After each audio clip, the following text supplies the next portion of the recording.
Olá, a todos e todas, vocês me escutam? Sim. Bom, primeiro, agradecer aqui a presença de todos e todas. Esse evento, ele é um evento que tem sido coordenado pelo professor Felipe Triani, né? Professor doutor Felipe Triani, e pelo professor Marcos Miranda, né? Ambos professores da Rede FATEC, juntamente com os membros do grupo de pesquisa em escola, esporte e cultura. Tá? É um edital que nós conquistamos no intuito de fazer uma formação continuada de professores da Rede FATEC, que tem nos dado bastante alegria em ter comparecido de forma presente realmente nos eventos. Tivemos o professor Marcelo Antunes, em outro momento, o professor Jorge Columar, né? O professor Jorge Felipe, também professor da Rede FATEC, para citar alguns nomes, né?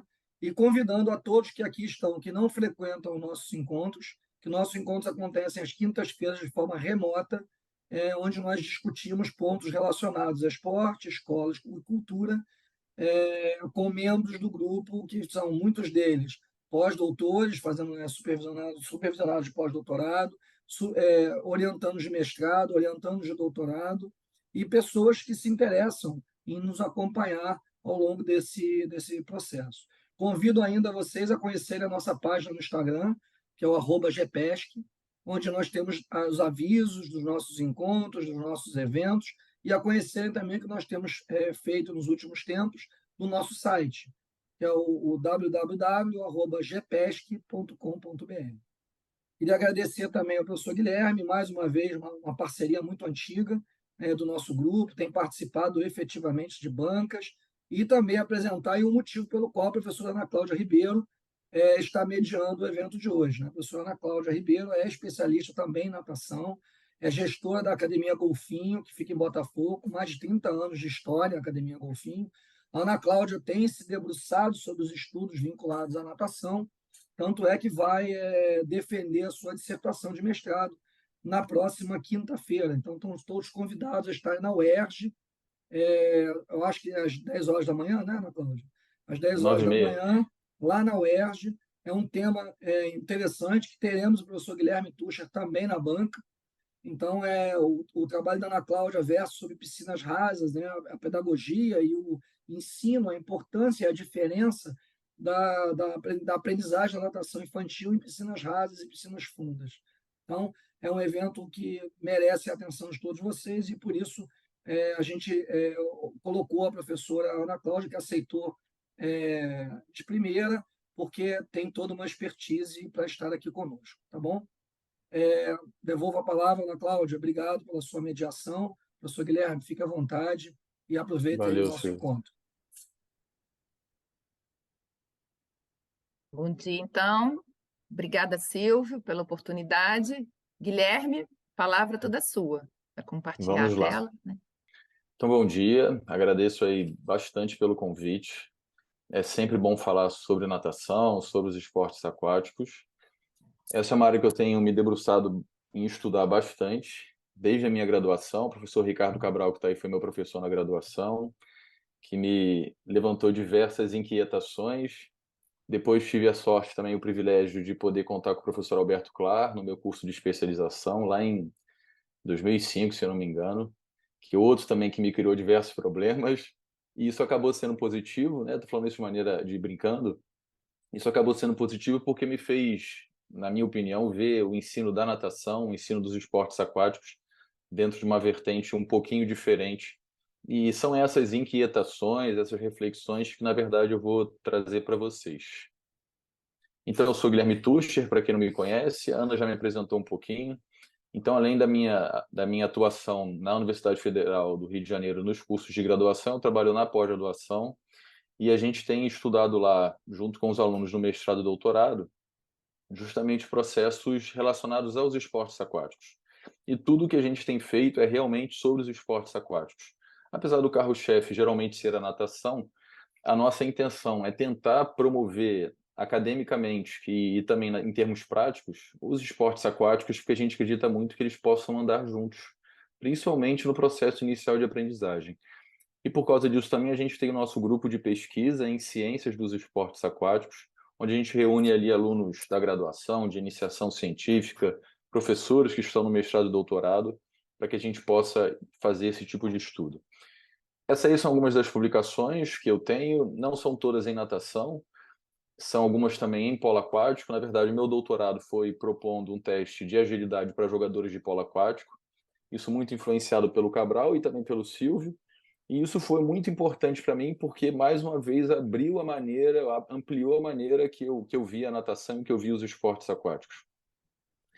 Esse segundo livro, então, o primeiro livro, que é esse verdinho, e depois o quarto livro, são livros que foram publicados fora do Brasil, o primeiro em Portugal, o quarto na Espanha. Infelizmente, a gente precisa desse tipo de provocação dos esportes aquáticos maior do Brasil, do polo aquático, dos esportes como um todo.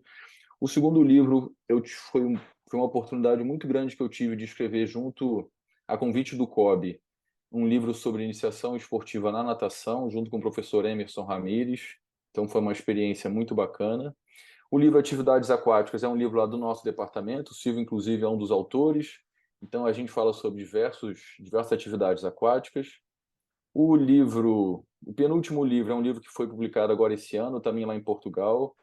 Então, os portugueses, eles são muito organizados academicamente. Eu acho que isso, para a gente, é um lugar que a gente deveria tentar alcançar. E a gente publicou um capítulo relacionado ao nado atado na natação. E esse último livro ele deve ser publicado esse ano. O Comitê Olímpico do Brasil ele lançou no ano passado um documento, uma cartilha relacionado à formação de atletas, só que esse é um documento geral. E eles têm convidado pesquisadores, docentes e também treinadores, né, para poder escrever esses documentos específicos para a natação. Então, eu tive a honra aí também de liderar um grupo e a gente acredita que esse ano esse documento já vai estar disponível para todos vocês de forma gratuita. E a ideia também, mais uma vez, é repensar o ensino da natação, o treinamento, a formação de atletas. Tudo isso que eu falo para vocês eu tenho no meu site, então quem tiver curiosidade, vale a pena dar um pulinho lá depois, é guilhermetuscher.com.br. Ok, tendo feito essa introdução, eu vou começar a minha apresentação fazendo algumas perguntas para vocês. Essas perguntas, em princípio, parece que são simples, mas eu vou tentar mostrar para vocês que, apesar da pergunta ser simples, a resposta talvez não seja tão direta assim. E essa é a primeira pergunta, né? Se eu estou falando sobre o ensino da natação, o que exatamente eu deveria ensinar? Alguém quer falar comigo? Então vamos lá. O que exatamente eu tenho que ensinar?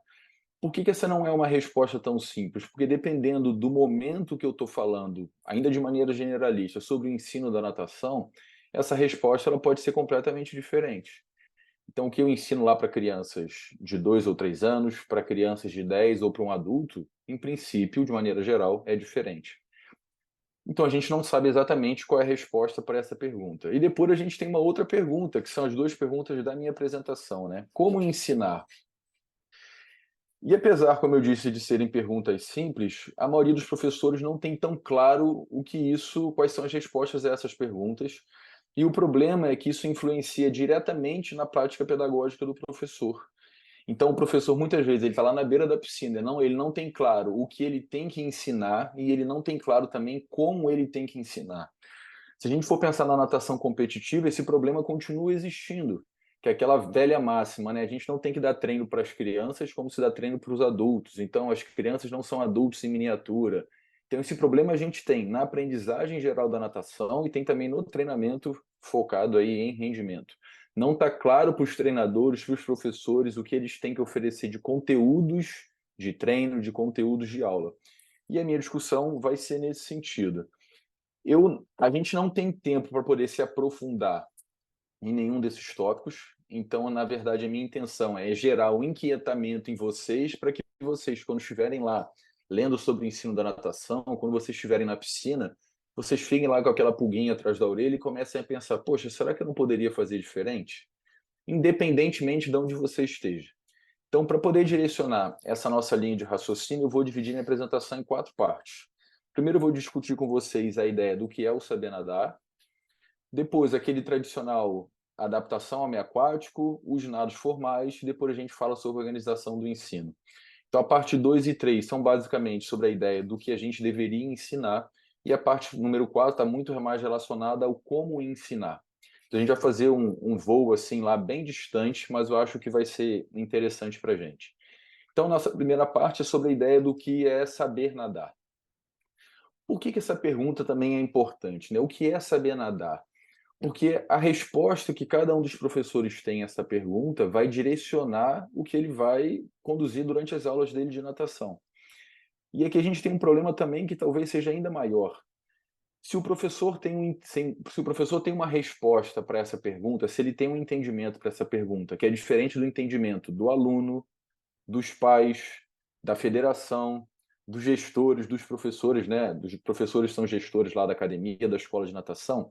Se cada um entende o saber nadar de uma maneira diferente, cada um desses agentes, cada uma dessas pessoas vai entender que aquilo que deveria ser ensinado, que aquilo que deveria ser treinado é uma coisa. E geralmente, via de regra, não há uma concordância entre essas pessoas. Como não há essa concordância entre o que é saber nadar, os pais matriculam os filhos nas aulas de natação, a criança tem 2 ou 3 anos de idade e na cabeça do pai, ele acredita que essa criança de 3 anos já deveria estar nadando crawl, cospe, peito e borboleta. Porque quando ele liga a televisão, o que ele assiste são os atletas nadando, pessoas nadando. Ele não vê ninguém lá no processo inicial, ele não vai ver lá o César Cielo quando fazia adaptação ao meio aquático, ele tinha 3, 4 anos. Então, os pais eles não conseguem fazer esse link entre o processo inicial e o resultado final. A criança, por sua vez, na maior parte das vezes, ela vai para a piscina para poder brincar. Ela não vai para poder aprender alguma coisa. Talvez depois ela desenvolva esse gosto por querer competir, por querer ser um atleta, ou por querer aprender alguma coisa para poder utilizar em outros ambientes de prática de atividades aquáticas. Mas a ideia que eu quero passar para vocês é que muitas vezes há um conflito entre essas pessoas. Então, esse conflito gera uma insatisfação de alguns deles. O professor quer ensinar uma coisa, os pais acham que deveria ser outra, e os alunos também acham que deveria ser outra. De uma maneira geral, esse é o entendimento que a gente tem do que é saber nadar. Então, para a maior parte das pessoas, o saber nadar está relacionado a realizar o crawl, o costas e o peito e o borboleta. Então, se eu, enquanto professor, resumo, restrinjo, já estou direcionando até a minha linha de raciocínio, né? Se eu restrinjo o saber nadar a só realizar os nados formais, toda a minha prática pedagógica vai ser voltada para essa ação. E isso muitas vezes pode ter uma influência negativa, porque pode ser que essa criança ainda não esteja preparada motoramente para poder aprender os nados formais. Ou pode até mesmo ser que motoramente ela esteja preparada, mas pode ser que emocionalmente ainda não seja o momento, porque a gente tem que pensar o indivíduo de uma maneira global.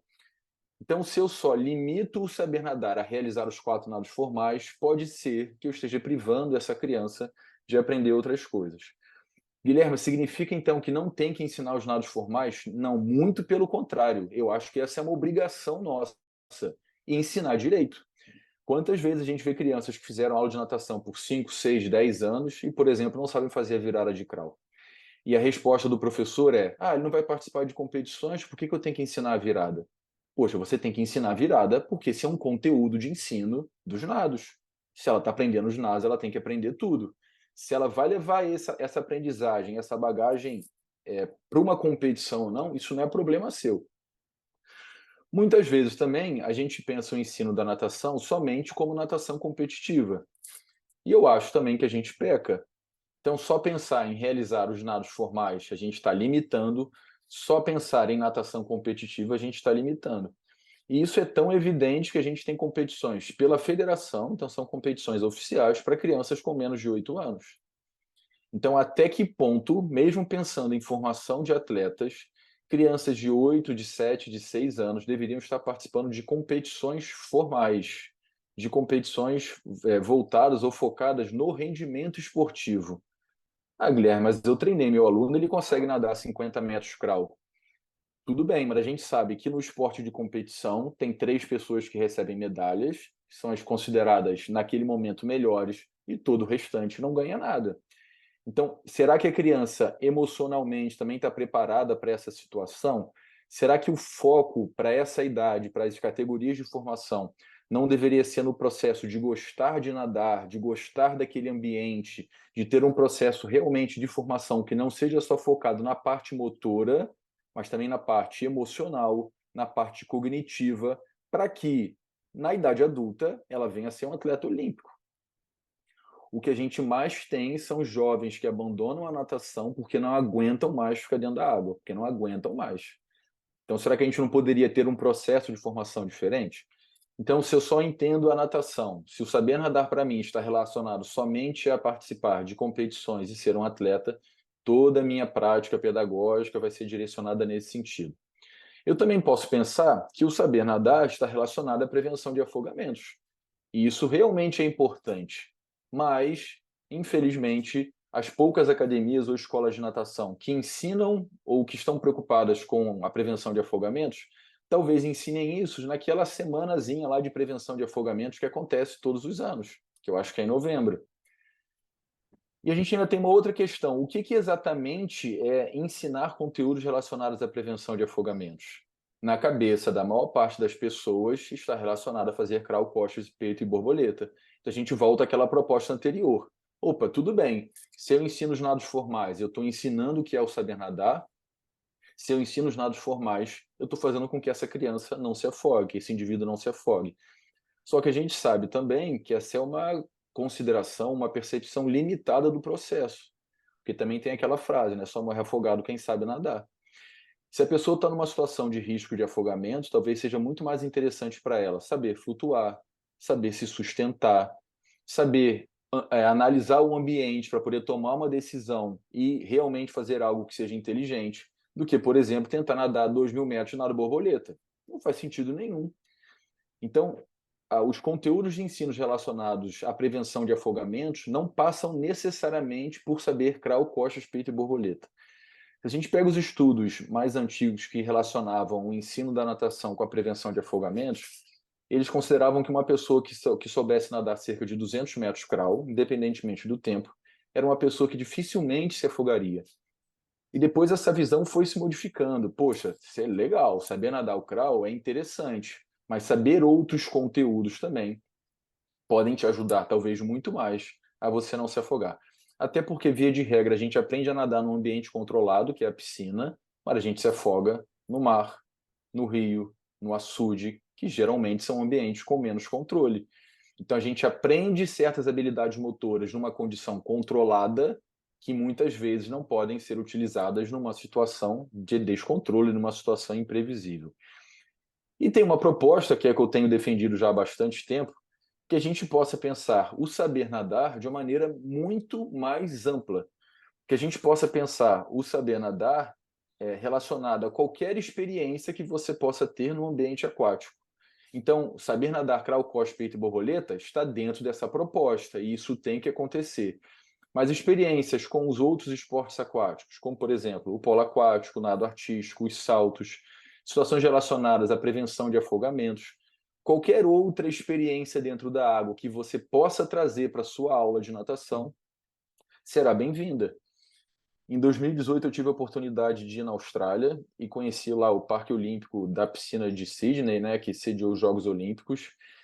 E tinha lá 2 piscinas de 50 metros, uma piscina era usada para treinamento e outra piscina era para as pessoas nadarem. Eu fui lá, paguei e nadei na piscina de 50 metros e tinha um parque aquático também, para as crianças brincarem. E esse material inflável que está aí, que não é exatamente da piscina de lá, tinha na piscina. Então era muito bacana porque as crianças vivenciavam aquele ambiente aquático de uma maneira completamente diferente. Elas estavam brincando e estavam ao mesmo tempo desenvolvendo certas habilidades que possivelmente estariam relacionadas a uma situação de prevenção de afogamentos.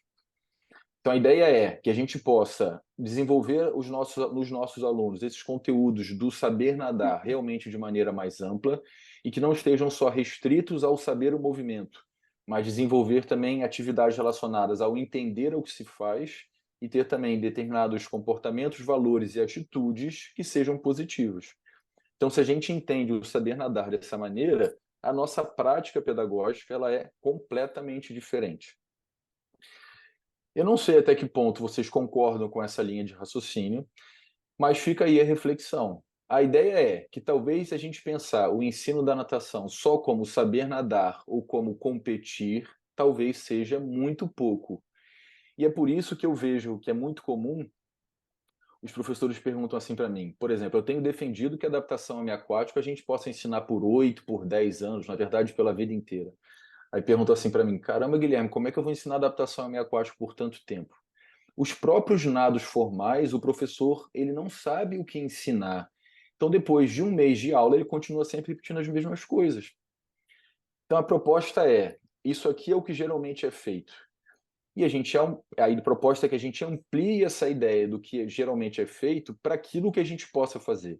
Então, a gente vai ampliar as experiências aquáticas que podem ser realizadas dentro da piscina, na praia, no açude, no rio, num parque aquático, para que a gente possa ensinar mais coisas e que essas experiências possam ser levadas para que na idade adulta o indivíduo faça natação voltada para a saúde, que ele participe de competições amadoras, faça uma travessia, etc., que ele possa ser um atleta de natação, que essas experiências da natação possam ser levadas, caso ele queira, para o polo aquático competitivo, que no final de semana ele possa ir no clube brincar de polo aquático com os amigos, eles estão dentro da água. Essa visão mais ampliada do ensino da natação influencia diretamente a nossa prática pedagógica, como eu já disse, mas ela amplia também, vamos pensar aí até no Cabral, né? Os consumidores do esporte. Então, são pessoas que entendem o esporte ou os esportes aquáticos de uma maneira muito mais ampla e positiva e serão consumidores desses esportes aquáticos. O que para a gente é importante, porque a gente vive do ensino dos esportes aquáticos. Então, a gente precisa criar experiências que sejam positivas. E o ponto de partida disso tudo é que as pessoas que trabalham nessa escola de natação e a própria escola de natação têm um entendimento de por que ele existe, quais são os objetivos dessa escola de natação. E que esses objetivos fiquem claros para todas as pessoas que estão envolvidas nesse processo. Como eu disse, os gestores, os professores, os pais, os alunos, porque senão cada um vai conduzir o ensino da natação para objetivos diferentes. E no final as pessoas vão ficar insatisfeitas. Então a ideia seria que os pais procurassem a escola de natação e ficasse claro para eles o que o meu filho vai aprender aqui. Qual o objetivo dessa escola de natação? Ah, o objetivo é formar atletas competitivos. Pô, bacana, é isso que eu quero. Então, vou ficar aqui. Não, o objetivo não é esse.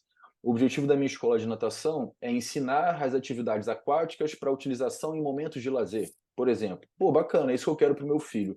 E nada impede que haja uma transição de um local para o outro. Então, se meu filho participa de um processo de formação que seja mais relacionado a experimentar o ambiente aquático para as atividades de lazer, por exemplo, para a saúde, como forma de atividade física. E durante esse processo ele pode participar de festivais de natação, festivais de formação. E ele, pô, papai, eu quero virar um atleta. Eu acho que eu gostaria de experimentar essa situação. Ele tem bagagem motora, emocional e conhecimento para poder mudar para um outro clube, por exemplo, que ofereça a natação competitiva. Então, essa pergunta, né, o que é saber nadar, ela é muito importante porque ela vai direcionar toda a nossa prática pedagógica. Pode ser que, no final das contas, os conteúdos pedagógicos sejam basicamente os mesmos, mas a linha de raciocínio que você segue para formar esses indivíduos, ela é diferente. Ok, então, independentemente desse seu entendimento do que é o saber nadar, eu acho que é senso comum que a primeira etapa, o primeiro momento do estar dentro da água está relacionado à adaptação ao meio aquático ou à adaptação ao meio líquido. Se a gente for pensar nesse processo de aquisição de experiência motora fora da água, a gente tem que as crianças, né, os bebês, eles passam lá por aquele momento de movimentos reflexos, que são movimentos e são ações, vamos dizer, quase que inconscientes, são reflexas. Depois ele adquire um conjunto de movimentos, deveria adquirir um conjunto de movimentos que a gente chama de rudimentares, controlar o próprio corpo, levantar a cabeça, segurar alguma coisa, soltar. Depois os movimentos fundamentais e só depois os movimentos especializados ou os movimentos esportivos.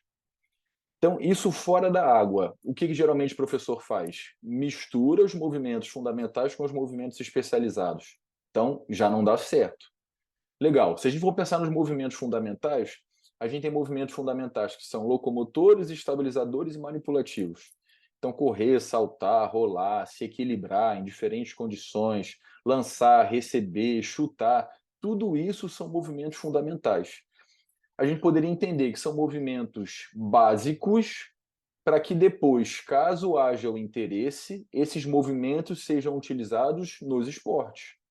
Porque nos esportes não pode ser qualquer tipo de chutar, não pode ser qualquer tipo de arremesso, no polo aquático, por exemplo, não pode ser qualquer tipo de recepção, tem que ser uma recepção específica. Mas se a criança não aprendeu o movimento básico, como é que ela vai fazer esse movimento dentro de um contexto onde ela tem que tomar decisão, pensar, receber uma bola e se locomover ao mesmo tempo? Então, primeiro eu ensino os movimentos básicos. O nosso problema enquanto professores de natação é o seguinte: por mais bem desenvolvidos que esses movimentos fundamentais estejam, e a gente sabe que, infelizmente, geralmente eles não são, mas por mais que eles sejam muito bem desenvolvidos, na maior parte das vezes eles servem muito pouco para o ambiente aquático. Então, aquele seu correr, rolar, saltar, que a criança fazia lá com 7, 8 anos muito bem fora da água, quando ela chega dentro da água, já não funciona muito bem. Então, aqueles movimentos fundamentais que a criança fazia com certa qualidade fora da água, quando chega na piscina, ela fica completamente perdida. Porque existem diversas diferenças de comportamento do nosso corpo, da nossa percepção do ambiente fora e dentro da água. Um exemplo bem simples, aí tem vários exemplos, mas um exemplo bem simples. Quando eu estou fora da água, eu só sofro a ação da força da gravidade. Tudo bem, todo mundo está acostumado com isso. Mas quando eu vou para dentro da água, além da força da gravidade me jogando para baixo, eu tenho uma força de empuxo que me joga para cima. Dependendo da sua composição corporal, você se posiciona dentro da água, essas duas forças, da gravidade e a força de empuxo, vão agir em pontos diferentes. Isso faz com que o nosso corpo desequilibre. Então, o nosso desequilíbrio dentro da água é completamente diferente do desequilíbrio fora da água. A posição corporal é diferente, a maneira que a gente respira é diferente, as resistências que a gente sofre do ar e da água são diferentes. A ação principal dos membros superiores e inferiores dentro da água e fora da água, eles são diferentes. Fora da água, por exemplo, os braços têm uma predominância de serem usados para o equilíbrio. Dentro da água, quem faz o equilíbrio são os membros inferiores, de uma maneira geral. Então, olha quantas diferenças. Além de todas essas diferenças que a gente pode resumir como sendo diferenças motores, a gente tem que entender que para esse indivíduo, por melhor que sejam os movimentos feitos fora da água, quando ele está dentro da água, ele está num ambiente, está num universo completamente desconhecido. E sempre que a gente está dentro de uma condição que é desconhecida, a gente tem diversos sentimentos que são considerados como negativos. Então a gente tem insegurança, decepção por não conseguir fazer o que você fazia anteriormente, uma sensação de incapacidade. Então essa pessoa que está tendo contato com o meio aquático, além da necessidade de aquisição dos movimentos fundamentais para o ambiente aquático, ela precisa superar um conjunto de dificuldades relacionadas ao medo, à insegurança. Então são dificuldades emocionais. Então é bacana quando a gente está trabalhando às vezes com adultos que vão fazer a fase de adaptação ao meio aquático, parece que no início a gente é muito mais um psicólogo do que um professor de natação. Porque a pessoa precisa superar alguns medos e algumas inseguranças para que ela experimente aquilo que você está propondo. Se ela não confiar em você, se ela não confiar na sua capacidade, se ela não confiar na própria capacidade, a tendência é que ela não experimente aquelas situações que você está oferecendo. E por causa disso ela abandona a natação. Pode ser que algumas crianças que não tiveram experiências negativas, esses não sejam problemas. O problema seja justamente o oposto. A criança é segura demais, ela se acha capaz demais. Isso pode levar a situações de risco de afogamento. E você tem que frear essa criança. Por que ela acredita que ela pode muito? Porque fora da água ela pode muito. Legal? Então a ideia é a gente entender, por serem ambientes completamente diferentes, esses movimentos fundamentais têm que ser ensinados também dentro da água.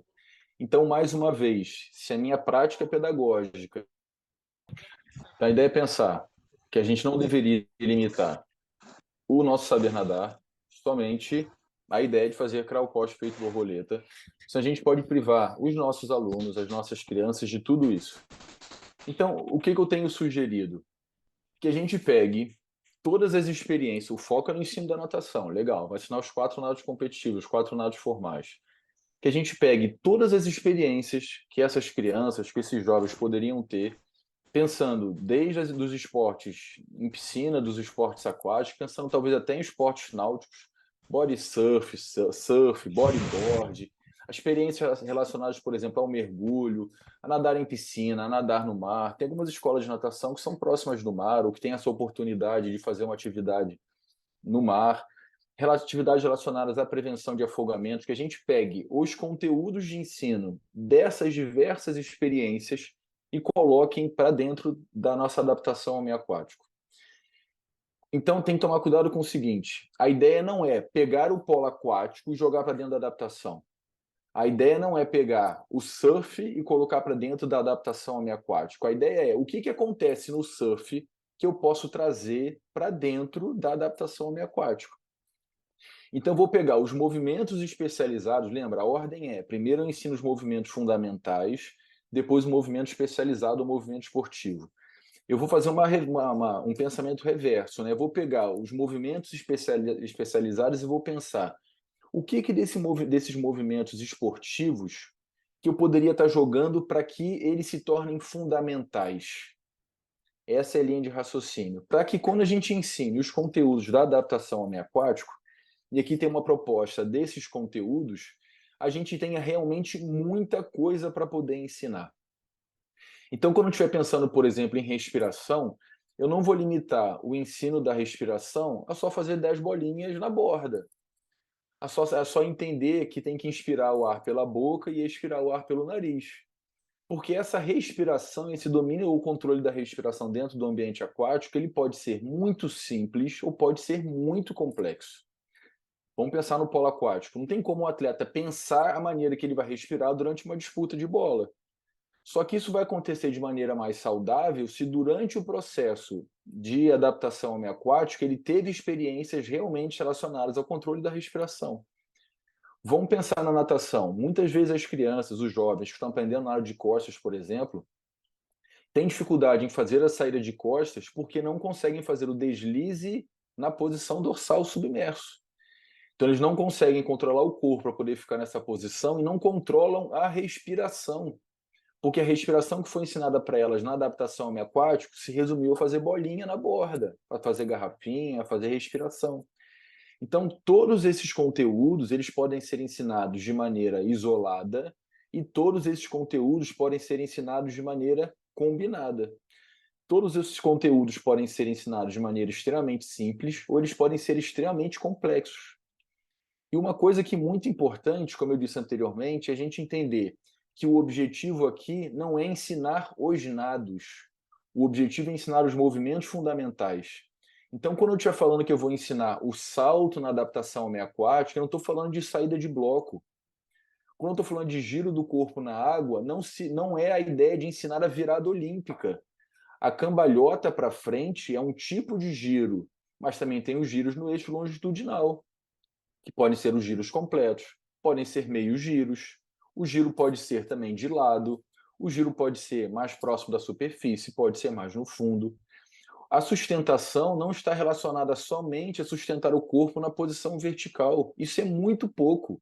A sustentação pode ser na vertical, pode ser na horizontal, pode ser com o corpo na diagonal. Eu posso usar só os membros inferiores, posso usar os membros só superiores, posso ter um material flutuante para me ajudar, posso ter um peso para poder me dificultar, eu posso usar só o braço direito, só com a perna esquerda.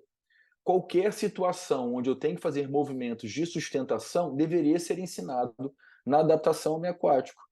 E olha como é que isso depois, por exemplo, a sustentação pode ser importante para o polo aquático, pode ser importante para o nado artístico, pode ser importante para uma prevenção de afogamento. Então a gente está ensinando os movimentos fundamentais, que depois serão os movimentos especializados. Quando eu estiver pensando em propulsão básica, que é o último conteúdo, eu não estou pensando em ensinar pernada de crawl, braçada de crawl. Isso pode acontecer também, mas a ideia é que tipo de movimento a criança poderia fazer dentro da água para que ela se desloque de um ponto ao outro. Isso pode ser com material flutuante, sem material flutuante, na horizontal, na diagonal, no fundo. A gente não ensina as crianças a nadarem de maneira submersa. porque a gente só pensa nos nados que são nados na superfície.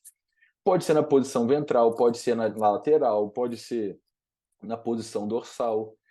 Existe um tipo de propulsão, por exemplo, que é muito comum na ideia de salvamento, que é a pernada tesoura, que é com o corpo na lateral. E a gente não ensina isso para as crianças. Porque a gente pensa assim, qual nado que é na lateral? Nenhum. Então por que eu vou ensinar isso para a criança? Perna tesoura, para que isso? Outro erro muito comum que as pessoas têm é entender que na sustentação, por exemplo, a pernada de peito é a mesma coisa que a egg beater, que é a pernada do polo aquático. São movimentos diferentes, são dois movimentos de sustentação, mas são movimentos diferentes. Então, legal. Então, olha quanta coisa que a gente pode ensinar na adaptação ao aquático. Então, como eu disse anteriormente, a ideia é a gente pegar, todas essas experiências que estão nessa parte branca aí dessa imagem, que são conteúdos de diversas outras experiências no ambiente aquático, e entender onde esse conteúdo pode estar dentro dos conteúdos da adaptação ao meio aquático. Então, por exemplo, o palmateio, onde ele está dentro da adaptação ao meio aquático? Está nas atividades de sustentação. Onde recepção está dentro da adaptação ao meio aquático? Poxa, a recepção de uma bola, por exemplo, no polo aquático, isso pode estar dentro de sustentação, porque para poder receber uma bola, ele tem que saber se sustentar, pode ser que ele tenha que se deslocar. Opa, então recepção, na verdade, está dentro de sustentação e dentro de propulsão. Se eu for nadar no mar, eu preciso ter o senso de direção. Poxa, onde que isso está dentro da adaptação ao meio aquático? Pode estar em flutuação, pode estar em propulsão, pode estar em sustentação. Então eu vou criar ambientes na piscina, eu vou modificar a maneira que tradicionalmente a gente vê a nossa piscina, porque a gente só vê a nossa piscina como se ela tivesse 25, 50 metros, para que a gente ensine esses outros conteúdos. Então, se no início a gente pegou os movimentos especializados e pensou como eles podem se tornar os movimentos fundamentais, depois a gente vai ter a lógica oposta. Esses movimentos que foram um dia fundamentais poderão ser utilizados de maneira especializada com mais qualidade, porque a criança, esse jovem, ele tem bagagem motora dentro do ambiente aquático para resolver problemas motores. Isso é muito interessante. A gente, na verdade, muitas vezes mecaniza o movimento, mas a criança não aprendeu a estar dentro da água. É aquela ideia também, a criança consegue nadar 600 metros, mas se ela tiver que parar no meio da piscina e se sustentar, ela morre afogada. Então a ideia é que não seja assim. Então, desses movimentos fundamentais, a gente depois vai torná-los os movimentos especializados. Se a gente for pensar para a natação propriamente dita, onde os movimentos são cíclicos e repetitivos, pode ser que essa bagagem ampla não esteja relacionada diretamente, vamos pensar na natação competitiva, com o desempenho da natação competitiva. Para o polo aquático, eu já penso diferente, porque as experiências gerais dentro da água vão fazer com que o indivíduo controle melhor o corpo dentro da água. E no polo aquático, os movimentos eles são imprecisos não, são imprevisíveis. Tá? Para a natação, não, os movimentos são previsíveis. Mas, por outro lado, a gente oportunizar experiências gerais dentro da água por mais tempo vai fazer com que a criança queira estar dentro da água, que ela goste da água, que ela goste da natação, que a criança não perca aquela paixão por estar dentro da água. Eu lembro meu filho, quando ele fazia ainda natação e estava na fase de adaptação ao meio aquático, ele adorava ir para aula de natação. A gente queria chegar mais cedo no clube, ficava brincando, etc, etc. Chegou por volta de 6, 7 anos, ele começou as aulas de natação, ele trocou de touquinha e as aulas de natação começaram a ficar mais focadas no ensino do nado de crawl. E ele começou a não querer mais ir para aula de natação. Ele falou assim, papai, eu não gosto mais da natação. Eu falei, por quê, Felipe? Você não gosta do professor? Você não gosta disso, disso, disso? Ele, eu gosto do professor. Mas agora a gente só fica nadando de um lado para o outro, isso é chato, isso é cansativo. E o pior de tudo, que ele, que tem 6 anos, percebe isso, e a gente, que estudou, não percebe. Então, por que não, no caso dele, a criança de 5, 6 anos pode começar a aprender os nados formais? Lógico que sim, mas por que não continuar com as atividades de adaptação ao meio aquático mais complexas? Por que não fazer uma transição da adaptação para o ensino exclusivo dos nados formais que seja mais suave, para que tenha os momentos gerais, generalistas, que envolvam criatividade, explorar o ambiente, com os movimentos mais chatos, que a gente sabe que são, mais restritos. Antigamente tudo podia, agora já não pode mais.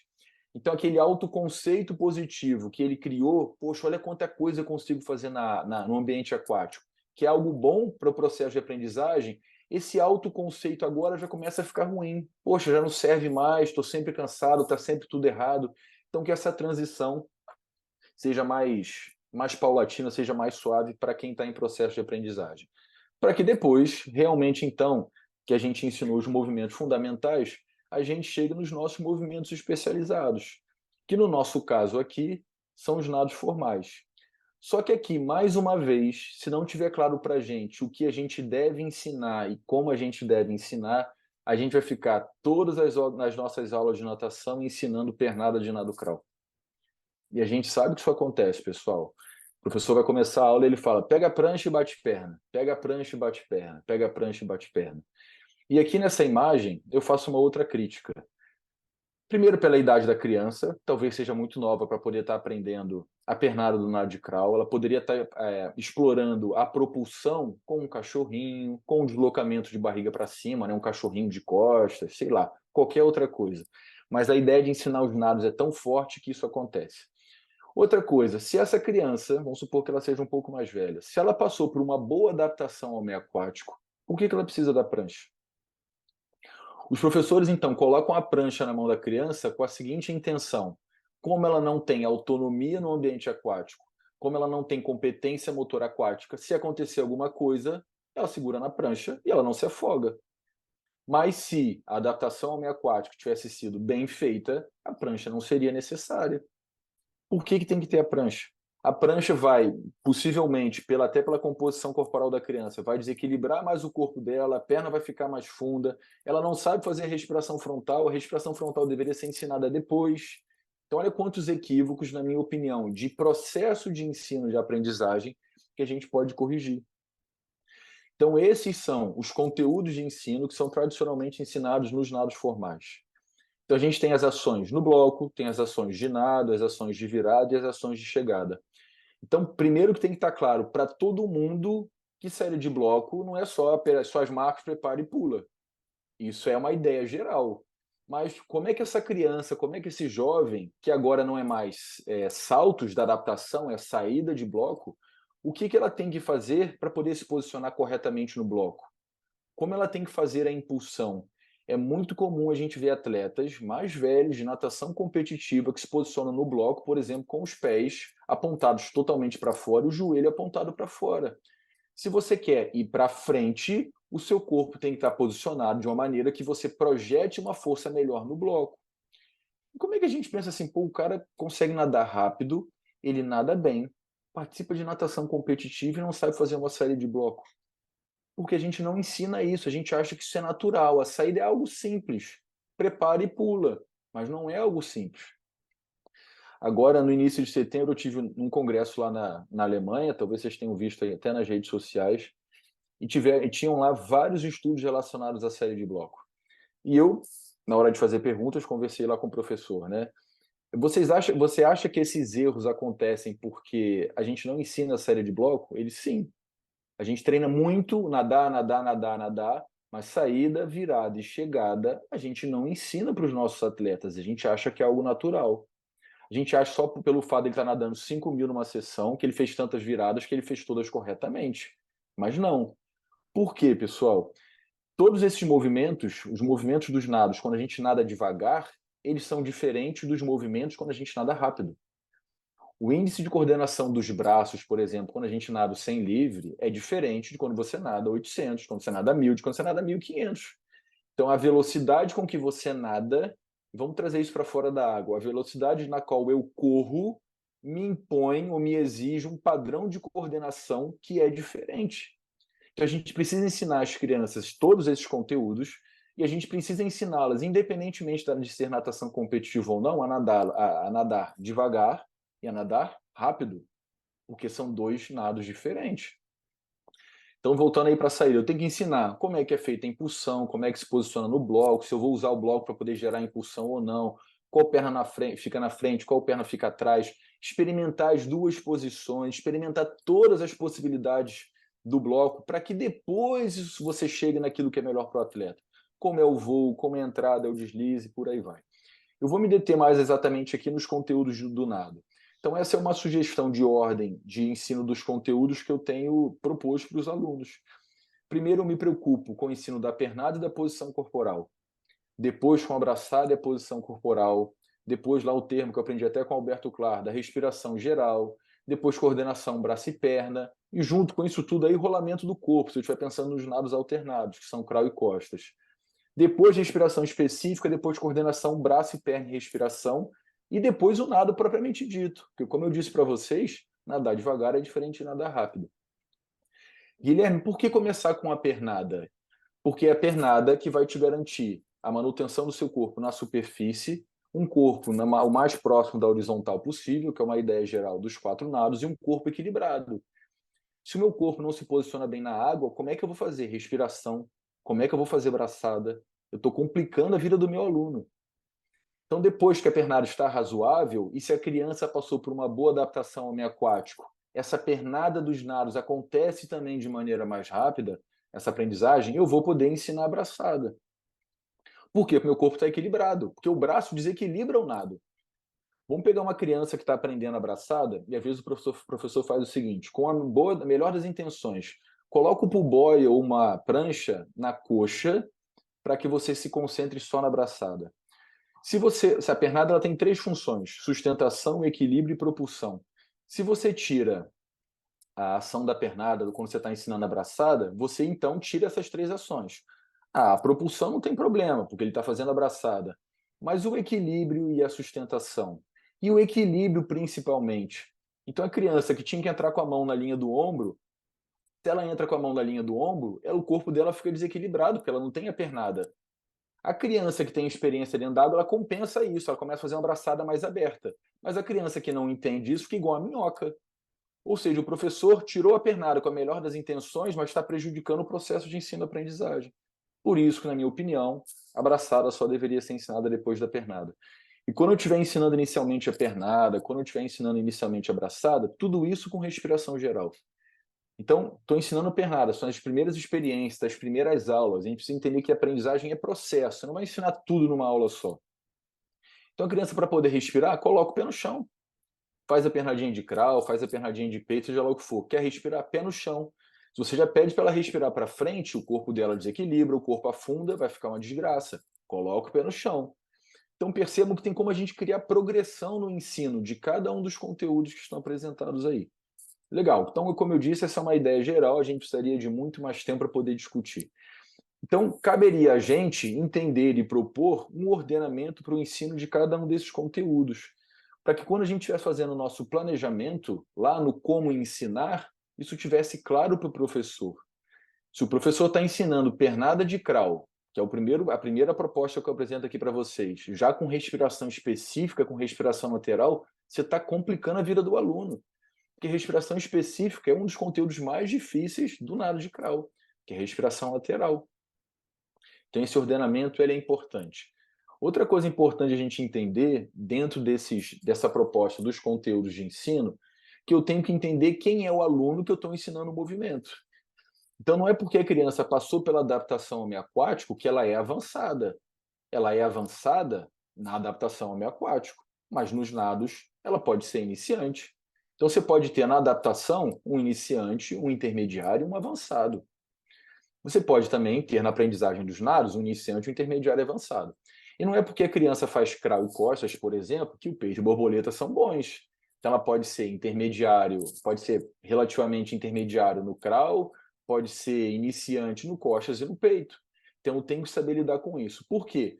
Para que quando eu esteja observando o movimento, eu observe o movimento dentro daquilo que a gente considera que são os movimentos essenciais. O que é o movimento essencial? É aquele movimento que deveria existir em qualquer movimento. Então, o essencial é que a mão entre no crawl, por exemplo, mais ou menos na linha do ombro. Então, existir certas variações, um pouquinho para fora e um pouquinho para dentro, pode ser permitido, porque isso pode ser uma característica do indivíduo em função da composição corporal dele, um braço está diferente do outro, ele está em processo de aprendizagem. Então, tem que entender, quanto mais distante do essencial, significa que realmente é um erro.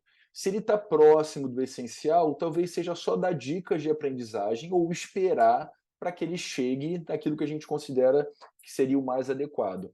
Lembrando, pessoal, que talvez essa ideia de movimento perfeito, ele não exista. Se a gente for pegar os atletas de excelente desempenho na natação, você vai comparar um braço com o outro, as braçadas são diferentes. Na recuperação, na fase submersa. Então, eu tenho que entender que cada indivíduo tem um corpo diferente, cada indivíduo tem uma força diferente, mas o movimento essencial está presente em todos eles. Fugiu do essencial, eu corrijo. Está no essencial, está próximo do essencial, eu vou tentar manter aquela proposta. Então, a gente já discutiu o que ensinar na adaptação ao meio aquático, o que ensinar sobre os nados formais. E a gente chega na última parte da nossa discussão, que está relacionada a essa organização do ensino. Por incrível que pareça, talvez essa seja uma das partes mais importantes. O que ensinar, bem ou mal, um aluno até falou comigo na aula de ontem. Pô, professor, para mim vai ser fácil dar aula aqui, que a gente tem que dar aula na graduação, né, para a própria turma. Para mim vai ser fácil dar aula porque eu já nadei. Eu falei, depende. Se você ficar repetindo tudo que fizeram com você de maneira contextualizada, a aula de natação não serviu para nada.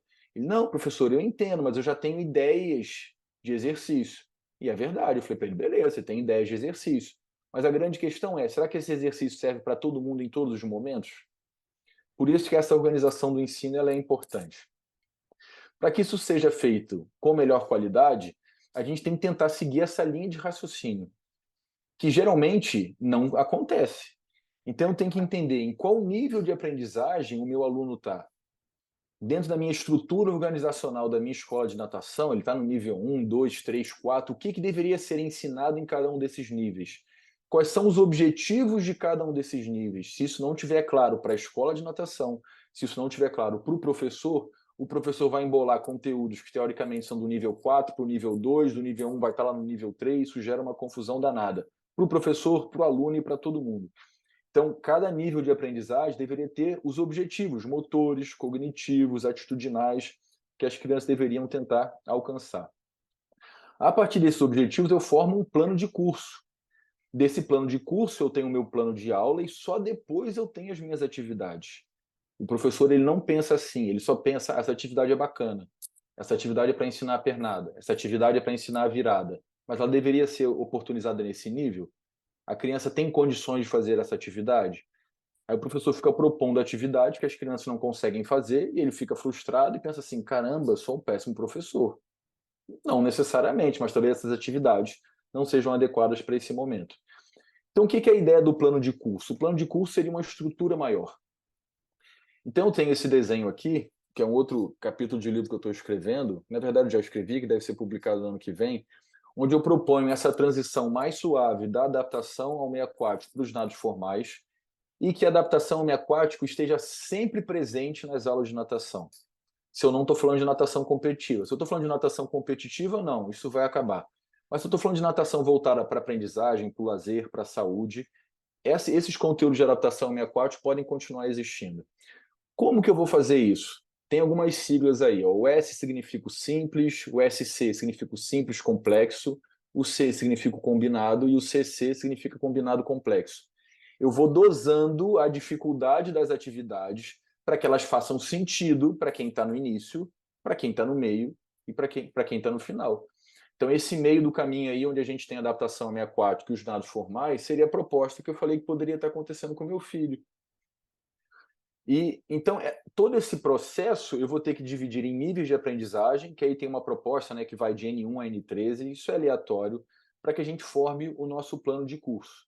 Esse meu plano de curso, então, tem que levar em consideração diversas características do meu público, de qual é a idade deles, quais são os objetivos de aprendizagem, qual é a duração. Tem nível que pode ter duração de 3 meses, tem nível que pode ter duração de 1 ano, até que eu consiga determinar o que vai ser ensinado em cada um desses níveis, para que depois eu faça a distribuição desses conteúdos de ensino ao longo de um tempo. Eu tenho uma proposta aqui também aleatória, onde nesse nível, que é para uma idade nível X e a idade X, eu tenho as unidades, que são adaptação ao meio aquático, o ensino do nado de crawl, costas, peito e borboleta. Então está dentro dessa proposta de eu ensinar a adaptação e os nados formais ao mesmo tempo. Eu tenho ali em cima os meses, do mês 1 ao mês 10, e eu tenho a distribuição do ensino desses conteúdos pela importância que eu dou a eles, que é a cor de cada uma das bolinhas, pouca importância, média importância ou alta importância, ao longo do tempo. Percebam, por exemplo, que na adaptação ao meio aquático, eu não começo pela descoberta do meio, que é o primeiro conteúdo. Por quê? Porque é um nível de crianças que é mais velho e não faz sentido eu ficar ensinando descoberta do meio aquático, que é abrir os olhos debaixo da água, fazer a apneia, se sentir confortável. Isso já foi ensinado lá atrás. Então eu começo daquilo que é o objetivo do nível. A mesma coisa para o nado de crawl, percebam que eu não começo a ensinar pernada, braçada e respiração geral, porque isso foi ensinado no nível anterior. Aqui eu já estou começando com respiração específica. Por outro lado, quando eu chego lá do nado de peito e borboleta, que são as primeiras experiências que esse nível está tendo com esses dois nados, eu já começo pela pernada. E não significa que eu vou ensiná-lo esses conteúdos de maneira isolada. Se você pegar qualquer um desses meses e traçar uma linha aí na vertical, vocês vão perceber que vários conteúdos são ensinados naquele mês. Vários conteúdos são ensinados na semana. Então, tem vários conteúdos sendo desenvolvidos numa mesma aula. A diferença é a importância que você dá a cada um deles. A diferença é o tempo da aula que você vai dedicar a cada um desses conteúdos. E a gente deveria ter uma proposta dessa para cada nível de aprendizagem. Então, a gente tem lá os nossos planos de curso. Esses conteúdos, que aqui são coordenação braço e perna, saída, virada, chegada, que são os conteúdos dos nados, eles também deveriam ser desenvolvidos pensando em três níveis de conhecimento: o procedimental, o conceitual e o atitudinal. Essa discussão é bem forte para as aulas de educação física escolar e eu já tenho feito há bastante tempo essa discussão para as nossas aulas de natação. Então, os conteúdos procedimentais estão relacionados ao saber fazer. 99% das vezes a gente ensina isso. Saber fazer pernada, braçada, coordenação braço e perna, respiração, flutuação, salto, giro. Esses são os procedimentais. Mas, sinceramente, pessoal, só o saber fazer parece que é pouco. E se você entende aquilo que você faz, você pode fazer melhor, que é a ideia dos conteúdos conceituais. Isso é muito bacana, porque não é você tirar necessariamente os alunos da piscina, colocar um data show, mandar ler livro, não é isso. Mas você explicar para as crianças por que é de um jeito e por que não é de outro.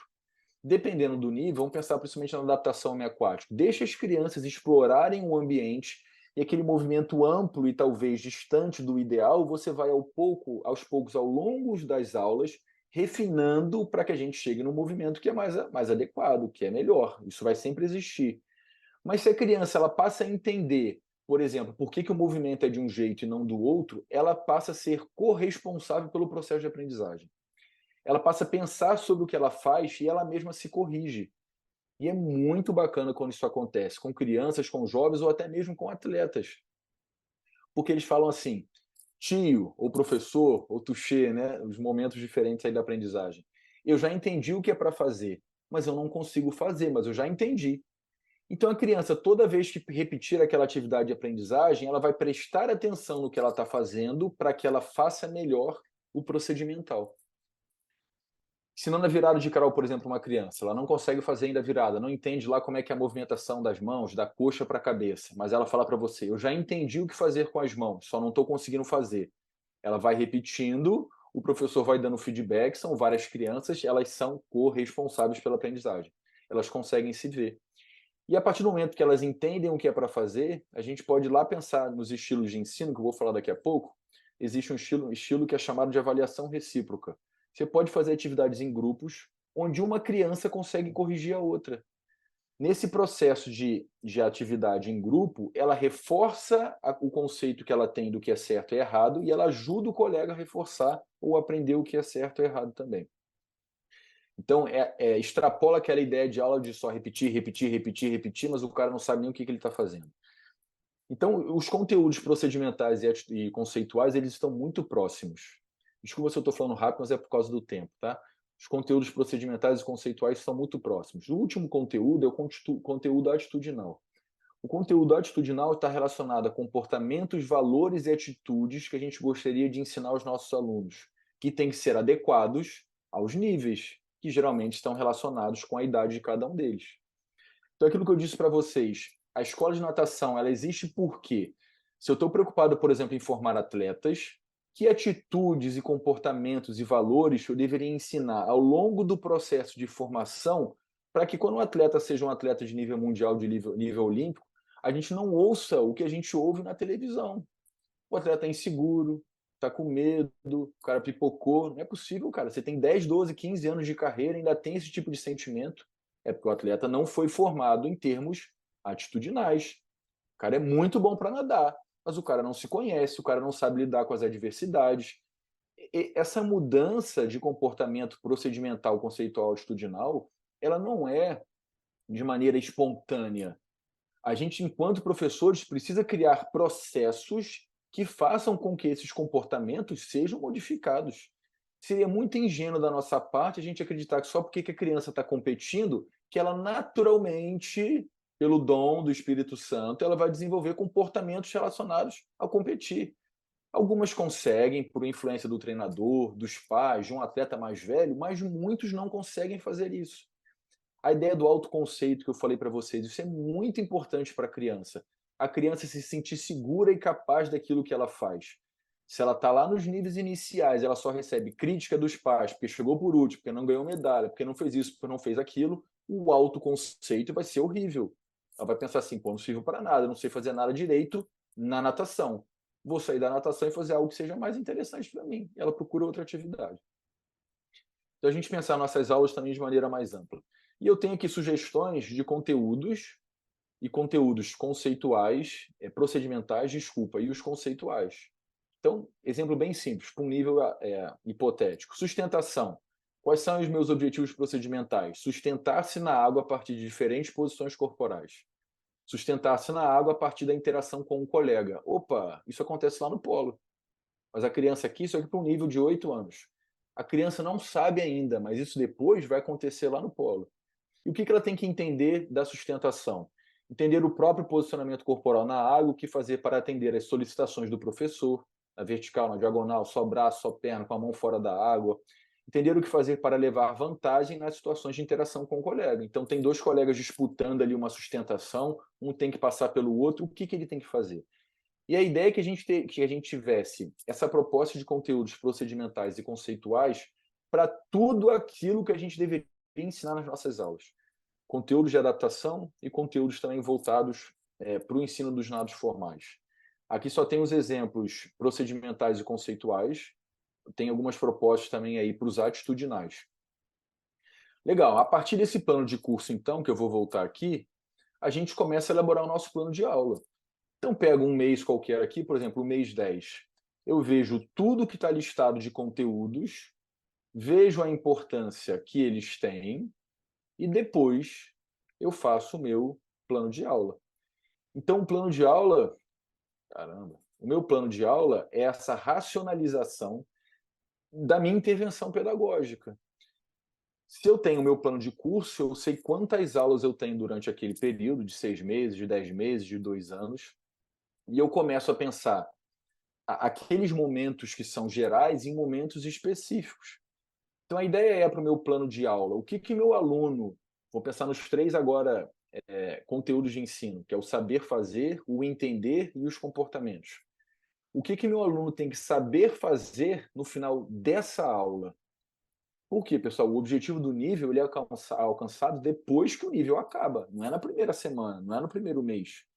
Então, supondo que eu estou lá no meu primeiro mês, o que meu aluno tem que saber fazer no final dessa aula? O que ele tem que entender sobre aquilo que ele está fazendo no final dessa aula? Que comportamentos que ele tem que demonstrar no final dessa aula? É assim que a gente deveria pensar o nosso plano de aula. Por que geralmente o professor não faz o plano de aula? Porque ele não sabe como aplicar. Então ele vai no instinto. Ele vai lá, não, minhas aulas sempre consegui ministrar minha aula, pô, mas será que não poderia ser melhor se você pensasse? Poxa, Guilherme, mas às vezes o nível dos meus alunos na aula ele é muito heterogêneo. A gente vai discutir rapidinho daqui a pouco sobre isso. Uma ideia é tentar tornar os alunos mais homogêneos possível na turma. Se isso não tiver, e mesmo assim nós teremos as diferenças, porque elas sempre vão existir. Se você não tiver como fazer isso, você tem que começar a rezar, porque dar aula de adaptação, de natação, e de crawl, espelho, borboleta, tudo ao mesmo tempo, é coisa de maluco. Supondo então que a sua aula tem 50 minutos, o que meus alunos têm que saber fazer depois de 50 minutos? O que meus alunos têm que entender depois de 50 minutos? Que valores, comportamentos e atitudes eles têm que demonstrar depois de 50 minutos? Então, se eu tenho os meus conteúdos de ensino, eu passo a ter os meus objetivos de ensino. Então, aqui tem um exemplo, que é uma atividade que eu desenvolvo com meus alunos na graduação, onde eles têm que fazer os objetivos procedimentais, conceituais e atitudinais. O problema é que, geralmente, por incrível que pareça, isso não é fácil de fazer. Então, nesse exemplo aí, a unidade de adaptação ao meio aquático. O tema da aula é respiração. O objetivo procedimental, saber fazer. Olha o que eles escreveram. Realizar a respiração embaixo da água de forma segura e sem medo. Na minha opinião, isso está errado. Por quê? Primeiro, tem palavras que são desnecessárias. E o objetivo em si não está claro. Se o objetivo não estiver claro, você não vai saber que atividades propor. Realizar a respiração embaixo da água. Pô, tem como realizar a respiração embaixo da água? Não, tem como você expirar debaixo da água ou ficar com o ar preso. Então, talvez melhorar essa expressão. E a última parte, de forma segura e sem medo. De forma segura e sem medo não é um procedimento, é uma atitude. Então, se sentir seguro, se sentir confortável, confiar no professor, confiar nos colegas, saber trabalhar em equipe, respeitar as regras, tudo isso são atitudes, não são procedimentos. O objetivo conceitual, entender que a respiração é essencial para todos os tipos de nado. Olha aquele equívoco que eu falei para vocês. Se o saber nadar para esse professor está restrito a crawl, cospe, peito, borboleta, ele está ensinando respiração na adaptação, pensando no nado de crawl. Poxa, se eu estou ensinando a respiração na adaptação, não tem nada a ver meu objetivo conceitual ser entender que a respiração é essencial para todos os tipos de nado. Eu não estou ensinando os nados ainda. Então está errado. Beleza, então aqui tem a ideia que eu considero que está equivocada, os alunos estão em processo de aprendizagem, é assim mesmo, e eu tentei melhorar essa proposta para tornar o objetivo extremamente, ou pelo menos mais claro. Então, na primeira proposta aí de cima, objetivo procedimental, realizar 15 respirações sem segurar em apoio fixo, mantendo os pés no chão. Pô, Guilherme, você vai dar uma aula de 50 minutos para que no final as crianças consigam fazer isso? Dependendo do nível, isso faz sentido. Dependendo do nível, não. Então você tem que ver que nível é isso aqui. Isso aqui é uma proposta geral. Então, se forem crianças, por exemplo, de 3 anos, nas primeiras aulas, de 2, 3 anos, lá no início da adaptação, pode ser que isso faça muito sentido. Eu estou indicando a quantidade, para depois saber se houve aprendizagem ou não. Eu estou indicando qual é a condição sem apoio fixo. Poderia ser com apoio fixo, mão na borda, mão no corrimão. Os pés estão no chão, os pés poderiam sair do chão. Então, tudo isso vai tornando a atividade mais simples ou mais complexa. Conceitual, entender que a inspiração do ar deve ser pela boca e a expiração pode ser pela boca, pelo nariz, pela boca, nariz. Então a criança vai entender isso. Essa semana também, dando aula de natação para os alunos da graduação lá na UFRJ, uma aluna falou assim comigo, professor, eu só entendi na aula passada que eu tinha que inspirar pela boca e expirar pelo nariz debaixo da água. Então uma adulta já fez uma disciplina de natação, está na segunda disciplina, ela não tinha entendido isso. Se ela não entende isso, como é que ela faz a respiração? Ela não faz. Tá? O objetivo atitudinal, sentir-se seguro na realização da atividade. Beleza, então você quer que depois de 50 minutos a criança desenvolva esses 3 objetivos. Tem a proposta de baixo, depois eu posso passar o slide para vocês, o Silvio está gravando para vocês verem. Se isso é muito simples ou muito complexo, depende do nível que a gente está falando. Depois também que eu escrevo ou determino os meus objetivos, eu tenho que pensar que existem diversas maneiras de conduzir a minha aula. Existem alguns métodos que são mais centrados no professor e existem alguns métodos, como esses aqui, ou estilos, que são mais centrados no aluno. Talvez alguns métodos sejam mais adequados para turmas grandes, para quando a gente ensina os nados. Talvez outros métodos a gente possa usar mais para adaptação ao meio aquático. Só que, via de regra, a gente vê sempre o professor utilizando o método por comando ou por tarefa. São 2 métodos muito mais centrados no professor. A ideia não é que exista um método superior ao outro. A ideia é o professor dominar todos para que ele entenda, dependendo do contexto, qual é o mais adequado dele utilizar. Então, se eu tenho uma turma de iniciantes, uma turma insegura, uma turma grande, talvez o método por comando seja mais adequado, porque eu tenho mais controle da turma. O professor dita a tarefa, determina como tem que ser feito, todo mundo faz junto, da mesma maneira. Beleza. O método por tarefa, você já começa a dar liberdade para os alunos fazerem cada um dentro do seu próprio ritmo. A avaliação recíproca eu falei para vocês, a gente forma grupos, pelo menos então duplas, onde um aluno faz, o outro observa e ele dá feedback. E existe aí a progressão dos estilos, Descoberta orientada e solução de problemas são muito bacanas para adaptação ao meio aquático, porque você lança um problema motor, ou um problema cognitivo, ou cognitivo-motor, ou também atitudinal, e os alunos têm que descobrir a melhor maneira para solucionar aquele problema.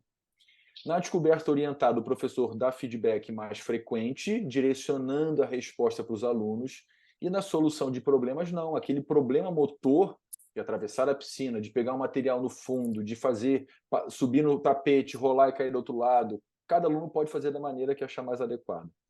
Então, a ideia é transferir isso tudo para um documento, que é o nosso plano de aula, onde a gente vai determinar o que tem que ser feito. Depois, a gente divide a nossa aula nas diferentes partes. Essa aqui é uma proposta do Palmer, que eu acho muito bacana, que é um livro da década de 90, que nem tem mais edição dele, infelizmente. O Palmer, ele era um engenheiro, não era professor de educação física, e propôs isso, e às vezes a gente não consegue avançar muito. Então, olha que bacana. A parte inicial, que seria ele apresentar a aula para a turma, os objetivos, o que vai ser ensinado. Recapitulação da aula anterior. Se você tem um plano de curso, você sabe o que foi ensinado anteriormente. Você entende que tem um link entre as aulas, você recapitula o que foi ensinado na aula anterior, porque você entende que isso é importante para a aula de hoje, que é o que vai acontecer na parte principal. A atividade contrastante seria um jogo, uma brincadeira, uma atividade lúdica, geralmente no final da aula, que não tem nada a ver com a parte principal, para que a criança vá embora para casa feliz. E ela guarde na memória aquelas experiências positivas. Por quê? Por mais que a sua aula na parte principal seja interessante, às vezes até com atividades lúdicas, como você tem uma intenção pedagógica, você precisa repetir a atividade. Isso às vezes é um pouquinho chato. E no final, o tempo livre supervisionado, onde você deixaria as crianças brincarem por conta própria, com a sua supervisão, ou a parte final, onde você pode discutir alguma coisa com os alunos, perguntar se eles têm dúvida, fazer uma avaliação da aula e coisas nesse sentido. E a gente chega, estou acabando, Silvio, na condução da aula. Sobre a condução da aula, é importante a gente entender que, dependendo do tamanho da sua piscina, da posição do sol, da quantidade de alunos, do nível que você está trabalhando, você pode assumir diferentes posicionamentos. Você tem que entender que, às vezes, é melhor estar dentro da água. Às vezes, é melhor estar fora da água. Dependendo de onde você esteja posicionado, os alunos não te veem direito, os alunos não te ouvem direito. Então, é você não plantar uma árvore lá e ficar sempre no mesmo lugar, porque você tem que se posicionar dependendo da quantidade, características e objetivo da aula. E que a gente também entenda que eu estou falando do processo de aprendizagem, quanto menor a distância da repetição, melhor. Porque senão você passa a exigir muito da parte física dos alunos, eles não conseguem fazer o movimento em detrimento de uma fraqueza, de uma baixa condição física. Então, mesmo que ele nade no final, vamos pensar nos nados formais, a mesma distância, mas que as parciais sejam mais curtas. E que eu não preciso nadar sempre em 25 metros, sempre em 50 metros, eu preciso de um pedacinho da piscina só para poder ensinar. Lá na UFRJ a gente tem a piscina olímpica, né, de 50 por 25, e às vezes a gente tem conflitos com a piscina de 50 por 25. Então é muita gente que cabe na piscina. Preciso de um pedacinho de 6 por 6. Dá para ensinar aula de natação ali. Eu não preciso de muita coisa, pessoal. Se eu estiver falando de treinamento, de condicionamento físico, aí é outra realidade. Então, depois dessa linha de raciocínio, eu tenho meu plano de aula com as diversas atividades. Aí você fala assim, poxa, Guilherme, eu já tentei fazer plano de aula, mas toda vez que eu vou propor as atividades, elas não funcionam. Primeiro você tem que entender se você seguiu toda a linha de raciocínio para poder chegar na atividade, porque a atividade é a última parte. E você entender que a aula, ela está viva. Os alunos são diferentes e as dificuldades vão acontecer durante a aula, mas isso não significa que você não tem que ter um plano. Muito raramente a gente consegue seguir o plano na íntegra, ou as atividades na íntegra. Você propõe atividade, todo mundo faz de maneira perfeita. Isso quase não acontece. A tendência é que você tenha alunos que não conseguem fazer aquilo tão bem. Aí surgem aqui esses dois termos, que é a diferenciação e a individualização. O que é diferenciação? Eu tenho alunos na turma que não estão conseguindo fazer aquela atividade sem o macarrão. E eu entendo que se eu oportunizar a utilização de um material flutuante como o macarrão, eles vão fazer aquela atividade melhor. Então, eu dou material para eles. Mas não significa que aquela era a intenção. Eu estou diferenciando a atividade para aquele grupo, para que eles consigam estar junto com a turma. Mas a ideia depois é que esse material seja retirado. E a individualização é você entender que, às vezes, tem um indivíduo que realmente ele precisa de uma atenção maior. Ele precisa de uma modificação maior na atividade. Aí o que você tem que pensar? Será que ele deveria estar em outro nível de aprendizagem? Não, é uma dificuldade momentânea, uma dificuldade para esse tipo de atividade. Então eu vou individualizar a atividade para ele. Se a gente entende essa proposta, a tendência é que a gente consiga conduzir uma aula melhor. Eu falei para vocês que eu defendo aí que as nossas aulas de adaptação ao meio aquático sejam ensinadas por muito tempo. Como é que a gente poderia fazer isso? E eu pensei nessa proposta aí didática. Então eu falei para vocês que a gente tem atividades que são simples e atividades que são combinadas. As atividades simples, elas podem ser simples ou simples complexas. As atividades combinadas podem ser combinadas e combinadas complexas. O que são as atividades simples? São aquelas atividades onde eu vou ensinar aqueles conteúdos de adaptação de maneira mais isolada. Então, geralmente, são os primeiros contatos do aprendiz com aqueles conteúdos. Então, se eu estou ensinando a respiração, eu vou estar focado na respiração. Eu não vou propor uma atividade que envolva deslocamento para que a criança tenha que fazer propulsão, aí ela erra na respiração. O foco está na respiração. Então, eu vou propor atividades simples, isoladas. Essas atividades simples e isoladas, elas podem ficar mais complexas, podem ficar mais difíceis. Então, se no início a criança fazia respiração com as mãos na borda, agora ela pode fazer mais respirações. Ou ela pode tirar as mãos da borda, ou ela pode ficar com o corpo em flutuação. A gente pode tornar aquela atividade mais difícil, para só depois começar a combinar os conteúdos. Então, se eu ensinar os conteúdos de maneira isolada, agora eu começo a combinar. Eu vou propor atividades que tenham flutuação e sustentação, que tenham salto e propulsão, que tenham giro e deslize. Eu começo a combinar os conteúdos. Percebam que, pela simples combinação dos conteúdos, as atividades já estão ficando mais complexas. E as atividades combinadas complexas continuam sendo atividades combinadas de 2, 3, 4, 5 conteúdos, simultaneamente ou de maneira consecutiva, mas agora a gente tem uma maior exigência física. Então Conectado isso aqui. Então imagina que o indivíduo tem que ficar 30 minutos sem colocar os pés no chão. Isso é muito comum em concursos, que as pessoas trabalham em plataformas, né, em alto mar, essas coisas. Imagina que a pessoa tem que conseguir se sustentar por 30 minutos e depois fazer algum tipo de propulsão de deslocamento. Essa é uma atividade combinada complexa, porque exige mais da parte física. Isso aqui é uma proposta para adaptação. Essa proposta aqui eu posso estar pensando também para adaptação ou pensando para o ensino dos nados formais. A minha habilidade ou minha competência aquática, ela depende das condições do ambiente, das minhas condições e da condição da tarefa que está sendo imposta para mim. Se eu mudo qualquer uma dessas variáveis, eu mudo a minha competência aquática.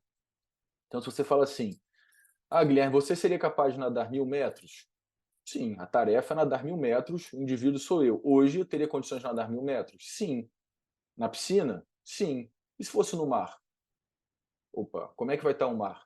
O mar vai estar flat, né? Sem onda, aquele mar batido. Que condição é essa do mar? Então, se você muda a condição do ambiente, a minha habilidade já se tornou talvez limitada. Não, num mar batido, com onda, correnteza, com vento, eu já não consigo nadar 1.000 metros. Opa! Então, como é que eu posso entender essa brincadeira para mudar as atividades que eu proponho na minha aula? Poxa, como é que eu posso mudar as condições do indivíduo? O exemplo que eu dei da sustentação anteriormente. Poxa, ao invés de fazer a sustentação com os membros superiores e inferiores, eu vou pedir que ele segure a mão direita lá na perna esquerda. Então, ele só vai poder fazer sustentação com um braço e com uma perna. Eu mudei a condição do indivíduo, eu mudei, então, a habilidade de nado ou a competência aquática dele. Então, isso faz com que aquela atividade de aprendizagem se torne mais difícil, diferente, mais simples.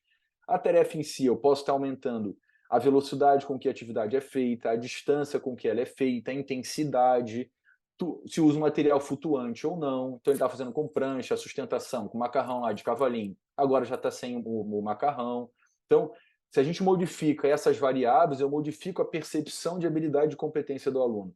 Percebam, então, pessoal, a infinidade de atividades que a gente pode propor durante as nossas aulas, tá bom?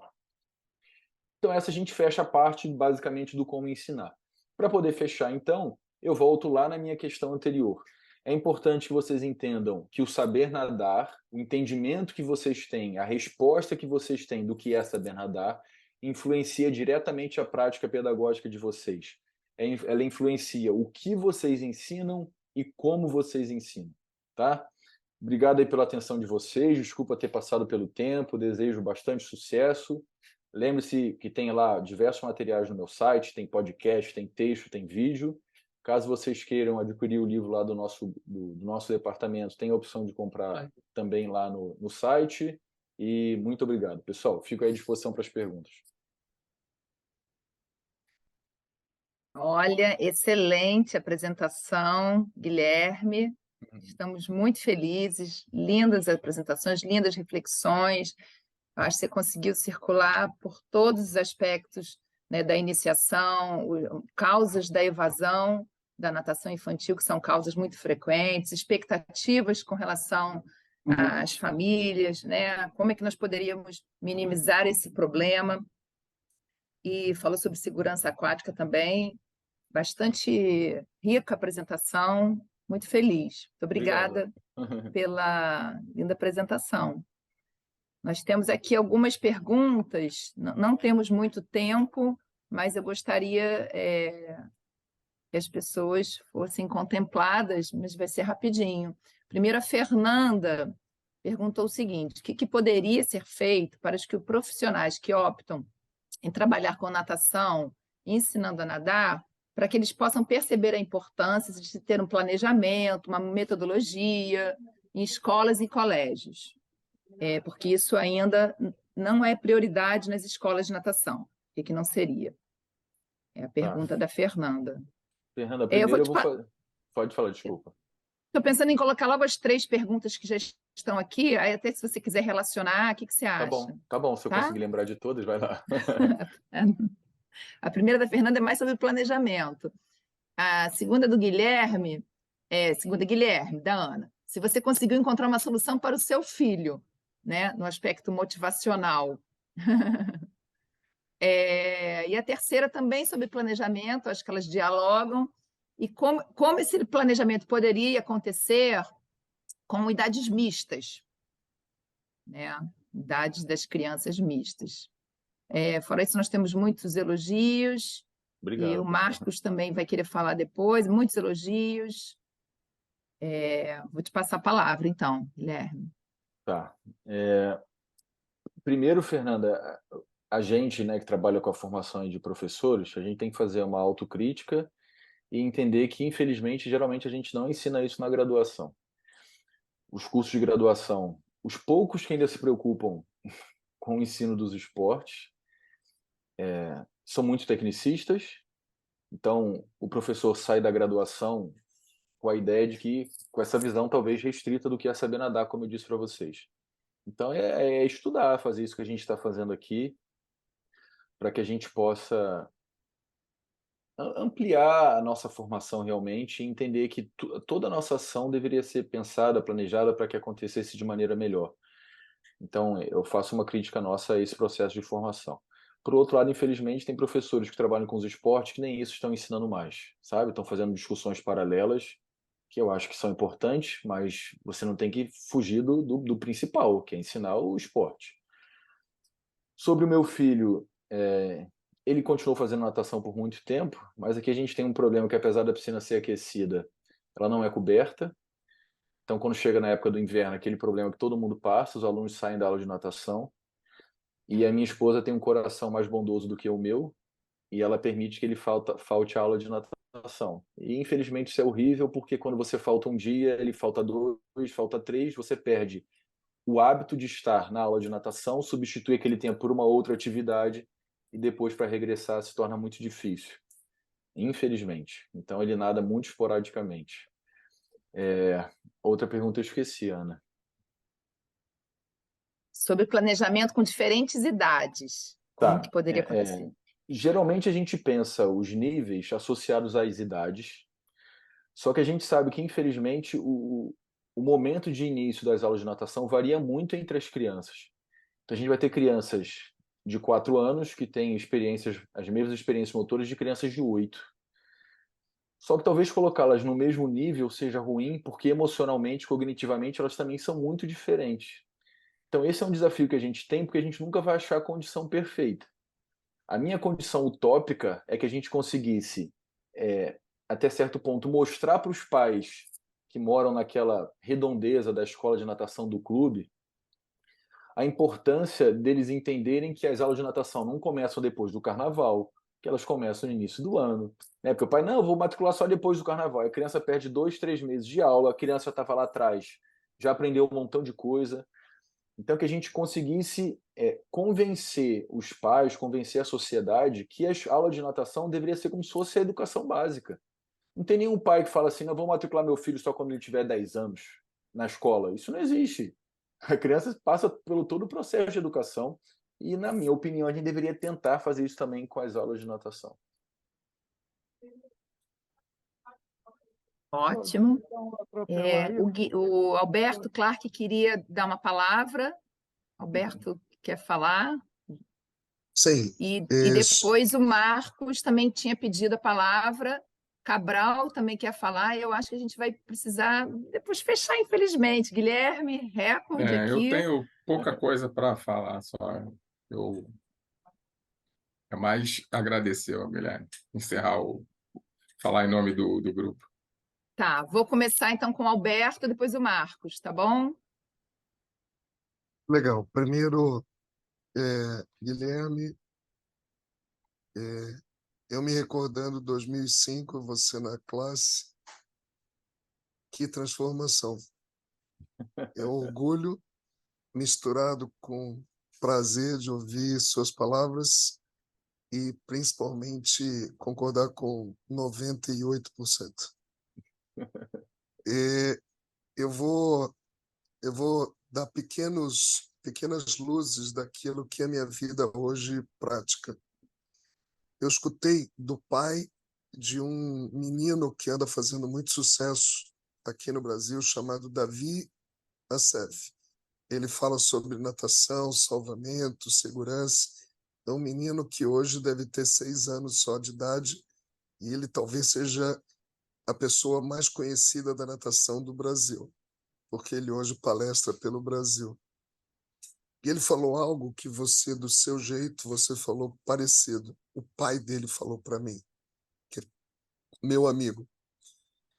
A natação, ela não aproveitou ainda 95% da sua exploração. Isso quer dizer que nós, professores, profissionais, acabamos nos dedicando muito aos estudos e pouco na prática e na comercialização do esporte. Segundo, eu digo que hoje eu não estudo mais natação, eu estudo a água. E gostaria de uma reflexão de vocês, porque é através da água que eu achei respostas, mas não achei respostas na natação. Terceira coisa que eu fiquei feliz da vida em te ouvir, você usa exatamente a palavra que eu também com orgulho utilizo. Em vez de ensinar, vamos colocar a palavra experimentar. Nós não oferecemos cardápio para os nossos alunos. A gente apenas oferece o bolo junto com a única forma dele fazer. E, na realidade, não é bem isso que acontece na prática. Nós temos que dividir tudo aquilo que você falou, no meu ponto de vista, em pré-púbere e pós-púbere. O pré-púbere deveria ter os melhores professores. E o pós-púbere, os melhores treinadores. Porque aí nós iríamos dividir o bolo e os assuntos de uma maneira muito mais objetiva. Em relação ao seu filho, ele é o dono da verdade. Não adianta culpar ele. A culpa foi do professor. Vamos ser bem honestos. A criança, ela é formadora de opiniões. Quando um aluno não está feliz, a culpa é do professor. Se nós passarmos a aceitar essa ideia, nós vamos aprender muito mais com eles do que eles conosco. E olha que eu estou falando de 55 anos de vida prática. E para terminar, eu peguei, e eu gosto que você também usa muito o pessoal de Portugal, e eu estudo bastante algumas coisas deles, inclusive tenho amigos como Vilas Boas Correia, como José Sacadura e outros tantos baluartes da natação portuguesa, e eles colocaram, e eu gostaria que você e os professores, os doutores, pudessem refletir naquilo que eu vou falar agora. A Associação Portuguesa de Natação, ela criou uma filosofia: pense, sinta e faça. E eu gostei dessa ideia. Mas aí começou aquelas minhoquinhas que nunca vai parar na minha cabeça, que a minha idade cronológica ela não bate com a idade biológica. E eu passei a entender que eu não gostei dessa trilogia da maneira certa com que eu achava. Como você mesmo fala, nós temos o direito de achar, e as pessoas elas têm o direito também de concordar ou não. Então, em vez de colocar pensa, sinta e faça, eu resolvi trocar duas palavras de estágios, 1, 2 e 3. Eu botei o sinta e foi para o final. E eu comecei a entender tudo aquilo que eles queriam a partir do instante em que eu fiz nas minhas aulas, que hoje eu dou tanto aula como treino. Eu fiz e eu faço um aluno ou um atleta pensar, depois eu solicito a ele que ele faça o movimento que veio através do córtex cerebral, para depois sim ele sentir e me dar o seu feedback. Foi assim que eu peguei essa trilogia da Associação Portuguesa de Natação e eu resolvi modificar e passei a me sentir bem e gostaria que os professores todos que estão presentes pudessem também refletir. Tuxa, é um orgulho. É só isso que eu tenho para falar. Parabéns e parabéns a todos que fizeram esse evento. Façam mais e eu estarei presente em todos. Fiquem com Deus. Obrigado, Alberto. Obrigada, professor Alberto. Prazer enorme. Marcos, você Tá, quer dar uma bom. palavrinha também, né, Sim, Marcos? sim. Eu estou seguindo aqui a Depois linha das- do chat. Tá. Depois das palavras aí do professor Alberto, a gente assim, não tem muito o que acrescentar, não é só endossar. Primeiramente, eu vou inverter a ordem do que eu ia te dizer, né? Deixar os agradecimentos por último. Mas tem uma coisa que eu observei assim, na sua palestra, e enriquecendo o que o Clark falou, eu acho que essa sua metodologia, se apresentou uma metodologia. E como nós estamos tratando a BNCC e os diversos conteúdos, eu acho que você acabou construindo assim, uma metodologia geral para a educação física e para o esporte. O que você nos apresentou cabe como uma reflexão e uma extensão para que a gente vá ensinar os diversos conteúdos ou modalidades da educação física. Então, eu não vou alongar, eu acho, deixa essa frase, que nós estamos com graduandos, pessoas mais novas que vão para o mestrado, e eu acho que cabe essa reflexão aí, a gente estender e aperfeiçoar essa sua ideia. É trabalho para outros. E se você quiser também estender isso, acho que estamos juntos e pode contar que eu também aceito esse desafio aí. E, então, dito isso, eu quero te agradecer muito a sua participação, como o senhor falou, eu estou coordenando esse grupo, o projeto. Foi extremamente enriquecedor, não só para o nosso grupo, mas acho que para toda a área. Te agradeço e te parabenizo e esteja à vontade sempre para colaborar conosco e conte comigo também para outros eventos no que você precise. Te parabenizar de coração e com muita justiça pela sua apresentação. Obrigado, Marcos. E alguns detalhes falar também, que me perguntaram aqui no chat, né, sobre como acessar a sua palestra, a sua apresentação, não só a sua, como os demais apresentadores das rodas de conversa do projeto e do próprio GPESC.